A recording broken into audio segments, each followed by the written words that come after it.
Yeah, this is the drug associate. I got my sheet in the building. Bully, yeah, D-Block, let's do it. We don't play that. We don't play that.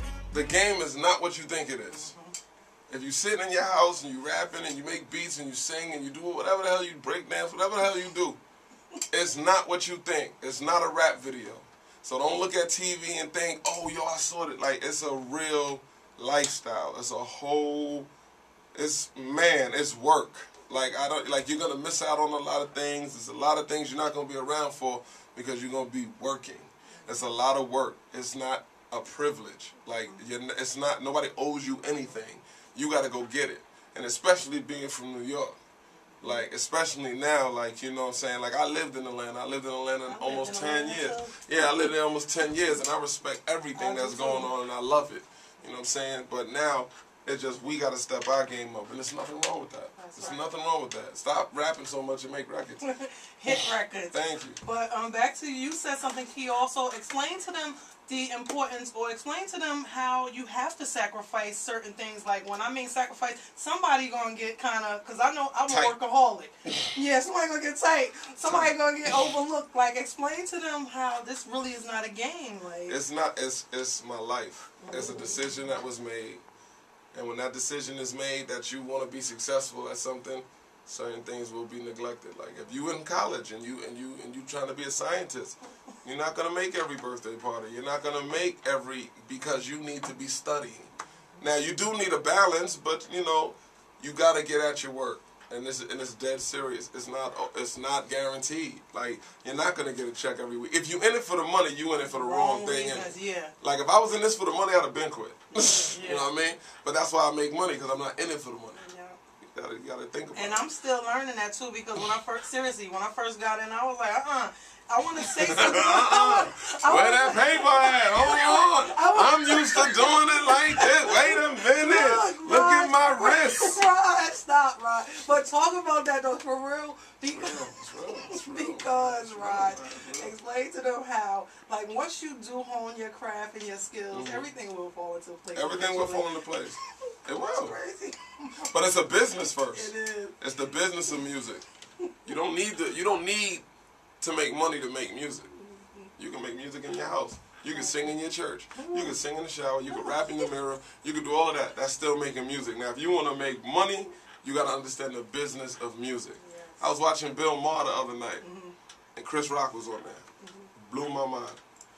They asked Chris Rock if talent alone can help you make it in this business. And he said, yeah, but being an asshole can get you out of the business too. For real. Like, some people think, I'm so good, I'm supposed to, and you supposed to, you an asshole. Yeah. And that's why a lot of them ain't in the game. Some assholes make it. Some assholes do make it. Some assholes do make it. But I'm just saying, like, when he said that, it blew my mind, because that's real. That is real. What other projects, what artists in this game right now would you like to work with? I know you work with everybody, but yeah, I work with a lot of people, but artists right now, I do want to work with Drake. Like I do want to work with Drake, not because of all the hype and all that's all good. He's talented. But he's talented. Like, and his records, to me, some of the records I've been hearing, they're really honest. Like, even Over, when he says, there's people in here I didn't know last year. Way too many people. Yeah, you know what I'm saying? Who the fuck is y'all? I was like, word. Who the fuck you know what I'm saying? I just want to be successful. Like, who doesn't? Like, you know what I'm saying? Like, those records, like, I really felt like they were honest records. So, yeah, definitely, I wouldn't mind working with him.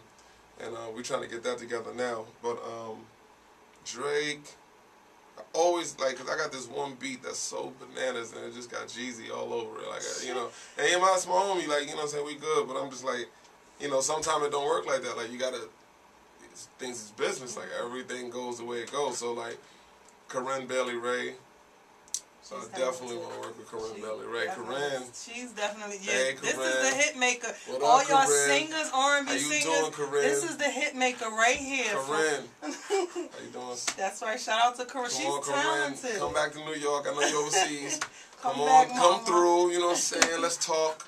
You know, I light some candles. We'll eat some hummus or something. Lord, look, Raj, you come listen to me. You come from a certain class, and you cut from a different cloth, and you definitely came up under a lot of heavyweights like the Chucky Thompsons, P. Diddy, and like. Just explain to these people out here how it's okay to admire someone, not imitate them, but at the same time learn from some of these greats that came before. What can you give to these artists coming up right now? Well, I learned from I was blessed. I was extremely blessed. You know, God definitely kept His hands on my shoulders, but I always went where I had to go. Like I didn't go to Atlanta for Freaknik. I went to Atlanta to work, to learn. That's how you know what I'm saying? That's how we both met working. Yeah, it's about work. Like, I was blessed to be in the studio with Jazzy Faye at a young age, and Jazzy Faye showing me how to make beats, or not showing me how to make beats, but just letting me see it. You know what I'm saying? And then being an artist that had deals and stuff like that, I got to work with these producers. So I seen Diddy turn a whole album around, and I'm just watching him turn the album around. I've seen D-Dot, I've seen Mario Winans, I got to see Polo the Don before he was who he is now. I got to see Divine and Akon and all of these different dudes that been doing this for years. They've been making hot music for years. It's just y'all finally, they got it to you. You know what I'm saying? So and I'm a sponge. I'm never afraid to learn. I'm never afraid to take a risk and do what I feel. Because there's no better feeling than I've been dead broke. You know what I'm saying? So it's no better feeling than being totally fucked up and then pull something out your heart and your soul, and it takes care of you and others. And you just damn, that came out of me. I didn't dig a ditch. I didn't, it wasn't it was a job. It was a joy, and it turned into business and money for everybody. So you just gotta be focused and be ready to go, and ready to listen. A lot of people don't listen. Hard-headed. I be like, damn. I'm a student. I'm forever a student. I'm like, they know everything. Yeah, those people will never learn or they'll never get far. They be sitting there nah, I know, Raj, I know. I be like this, so why the fuck you talking? If you know already, go ahead and get it done. Look. See you at the Grammys. Crazy. For real. No, I mean, it's just real. I'm not really trying to fuck, Yeah. Grammy nominated. My first time out. Yeah, the first time he came out. How was that feeling? The first time out, Grammy nominated. Nominated for a Grammy. I ain't gonna lie, I was happy as hell, but I was so mad I lost. Oh no!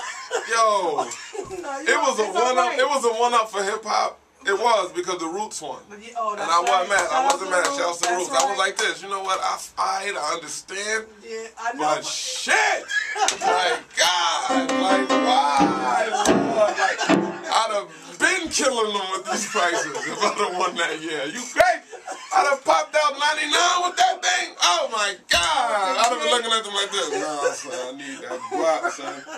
I got a Grammy and I'm in the, man, crazy. I'd have had that shit hanging from a chain. I'd have been chilling everywhere. Cause my man Cash got his Grammy, and I ain't gonna lie, he an engineer. He makes Outkast shit, and they won. And I went to the studio and we was working, and that shit was sitting on the board, shining like a motherfucker. But it just inspired you. That's yeah, no. It was a beautiful experience. I ain't mad. I know. But look, you said one thing in your interview one time. I was reading the interview that I did with you. It was our first interview in print. Okay. You said something funny. You was you was in Atlanta. I think you was working with UPS. Yeah. And you was like, come on now. I know you ain't get me all the way down here. Nah, cause I was doing, you know what I'm saying? See, I'm a man. I'm a man first. So when things get hit right, a lot of these artists, for lack of a better word, y'all get a little too dependent sometimes. So sometimes you gotta handle your business. So if whatever situation is not working, you're a man first or you're a woman first. Right. So go handle your business. So I was like, yo, I'm gonna go get a job and stay out the way. Everybody's not the big drug dealer, and even if they betraying, they not. But I just went and worked real quick, but I ain't even worked. Right after orientation, Diddy called, yo, what the fuck are you doing? I'm like this, I'm working, fuck this shit. He was like, man, get the fuck on the plane. So we got on the plane, went to the Bahamas, and the rest is history. You know what I'm saying? Right.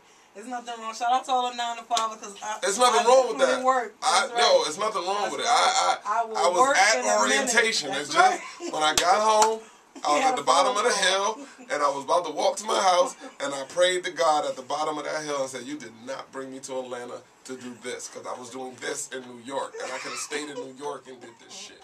So God...